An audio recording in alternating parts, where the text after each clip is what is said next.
For those who wanted to redeem their land but couldn't afford it, he returned their lands to them. On the third day of the first lunar month, Wang went to the temple of Lord Chenghuang as promised, and met the soul messenger on the left side of the main entrance. The messenger, looking distressed, said, "Sir, you've implicated me. Because I reluctantly moved your name to the bottom of the list, Lord Chenghuang reported your deeds of saving the couple and burning the debts to Emperor Dongyue." The emperor said, "How could someone who has died do such great deeds? As a result of my revealing secrets and disrespecting the law, I've been demoted and exiled to Yunnan. Heaven has granted you an extension of 12 years to your life, hoping you'll continue to do good. In 12 years, I will meet you here again." After saying this, the messenger vanished. Wang lived peacefully until one day, 12 years later, he dreamed of the soul messenger who told him, "After the Jade Emperor extended your life, seeing your dedication to good deeds, today I am ordered to take you to become a Lord Chenghuang. Your time has come to take on this duty. In 3 days I will come with your mount and servants to fetch you." Wang woke up, gathered his descendants, and calmly instructed them on his funeral arrangements.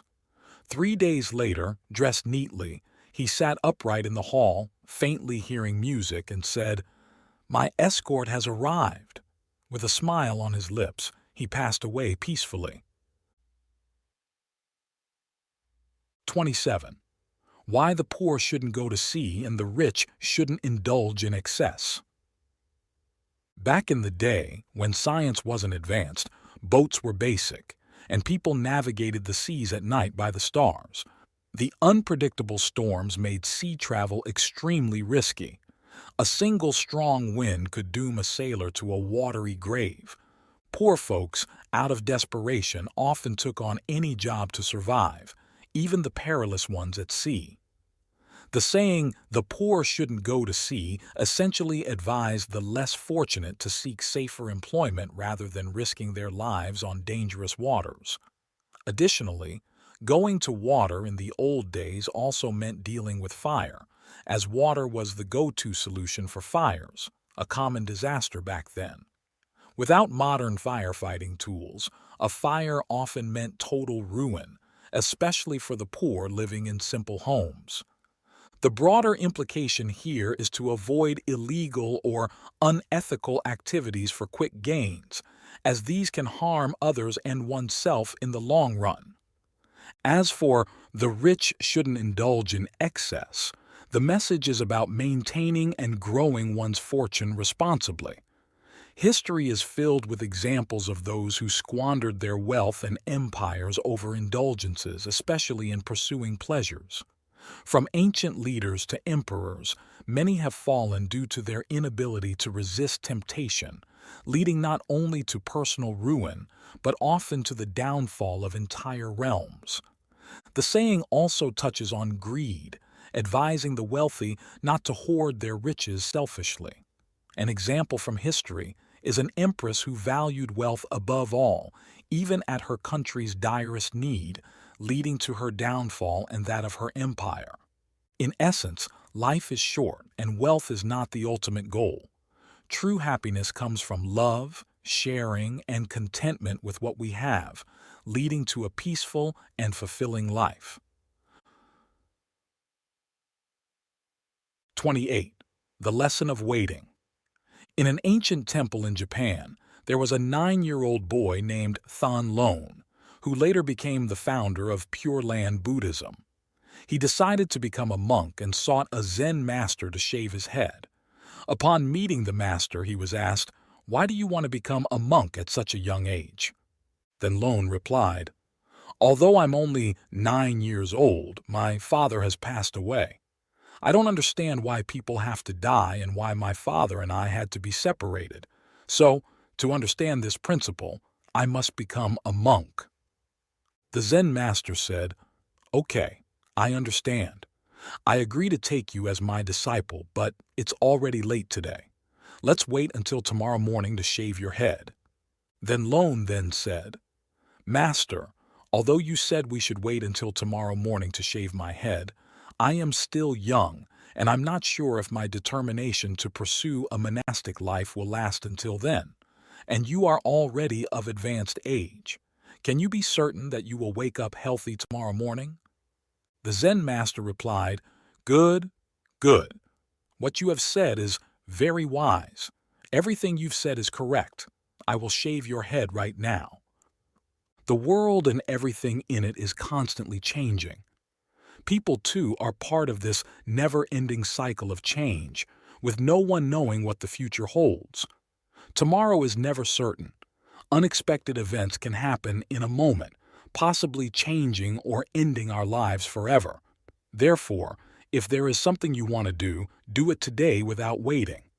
Throughout history, many have lost opportunities by waiting for a better day, waiting for the future, waiting until they are less busy, waiting for the next time, waiting for more time, waiting for better conditions, waiting for enough money, waiting until there is no more fate, waiting until youth passes, waiting until there are no more opportunities, waiting until there are no more choices. The future is unpredictable, and many things, if waited on, might never come to pass. Don't let yourself live with too much regret. Many parents spend days in endless waiting to feel secure until their child can walk, waiting until their child goes to school, waiting until their child graduates from college, waiting until their child finds a job, waiting until their child finds a life partner, waiting until their child gets married, waiting until their child has a baby, waiting until the grandchild can walk, waiting until the grandchild goes to school, waiting until the grandchild graduates from college. Sadly, in the end, they may pass away without having truly enjoyed life. There are 5 things in life that cannot wait. Poverty cannot wait, because over time you might die of hunger. Health cannot wait, because once your health declines, everything else becomes meaningless. Education cannot wait, because it's hard to correct the path once you've grown up on a crooked one. Filial piety cannot wait, because once your parents are gone, there's no chance to show your respect.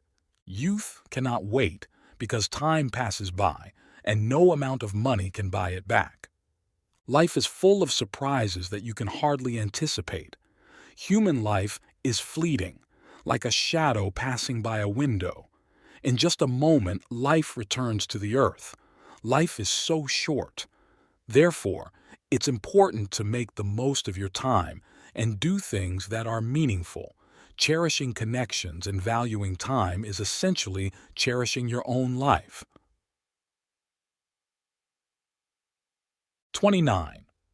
In times of trouble, never lose your integrity.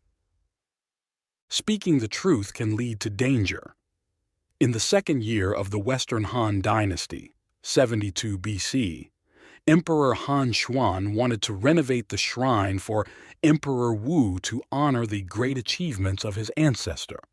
Most officials agreed, but Xiaohu Xing, a minor official and the Queen Mother's teacher, boldly stated that although Emperor Wu had quelled rebellions in 4 large regions, he had also caused the death of many scholars, leading to widespread suffering and displacement among the people, and thus argued against the renovation of the shrine. Xiaohu Xing's honesty was like a cold splash of water to the king, challenging the emperor's authority. Sycophants, seeing an opportunity, accused him of criticizing the emperor's decree and slandering the late emperor. Wang, the chief historian who refused to join the sycophants in their report, was also forced to admit guilt. Both Xiaohu Xing and Wang were imprisoned for great disrespect and sentenced to death, to be executed in the autumn. In the cold, dark prison, Xiaohu Xing became despondent, his spirit as cold as ash. Despite his straightforward nature, he regretted speaking the truth in the face of sycophants' manipulation. Xiaohu Xing felt that Emperor Han Xuan was petty and that life was unpredictable. Wang, equally wronged but naturally optimistic, didn't dwell on the situation. Knowing of Xiaohu Xing's wisdom and virtue, He saw the imprisonment as an opportunity to learn from him. With time on their hands and a great teacher available, Huang Ba saw no reason not to seize the opportunity to learn. Despite Xiahou Xing's initial reluctance, citing their impending execution, Huang Ba persisted, quoting Confucius, "If I hear the way in the morning, I can die content in the evening." Convinced, Xiahou Xing agreed to teach Huang Ba, and they spent their days discussing and learning from each other, finding joy in their studies even in captivity.